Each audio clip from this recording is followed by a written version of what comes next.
take a moment to teach you a little bit about harmony. The chords I just played were just regular chords with added notes, which were flat ninth, ninth, raised ninth, flat fifth, raised fifth, and a 13th.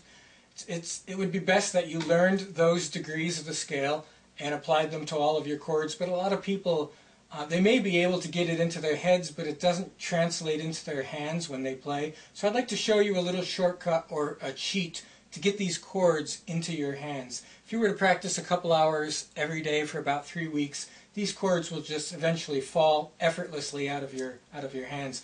These are called superimposed chords, and this is how they work. Remember back in the 70s there was a cartoon called The Jetsons? The theme was Meet George Jetson on a scale of 1, 3, flat, 5, 5, or C, E, G, flat, G. Now remember that, 1, 3, flat, 5, 5, Meet George Jetson.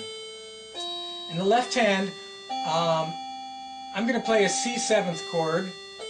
In my right hand, I'm going to go a whole step higher to note D. And then look at the Meet George Jetson chords from the D note, which are D, F sharp, A flat, A. 1, 3, flat, 5, 5.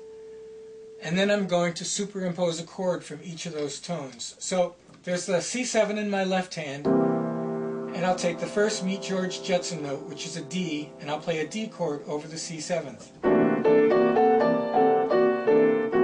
which is nothing more than a ninth, a flat 5, and a 13th. The second chord is an F sharp, and that's nothing more than a flat 5, a flat ninth, a flat 5, and a 7th. The third chord is an A flat, which is a raised 5th and a raised 9th. And the fourth chord of Meet George Jetson is an A, which is nothing more than a flat 9th and a 13th.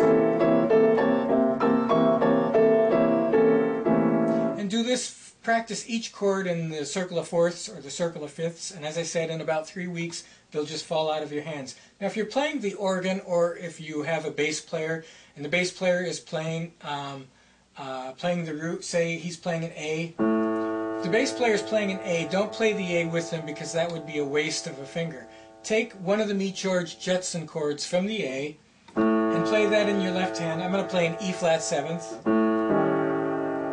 And then in your right hand, take a Meet George Jetson chord from the E flat 7th and superimpose that. In this case, I'm going to take an F. So we have an A, E flat 7th, and an F, all superimposed. Let me give you an example. Let me play Georgia to show you how that chord would work in a song.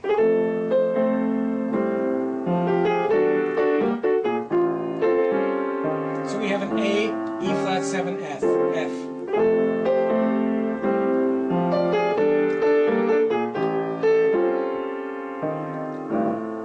And that's pretty much how it works.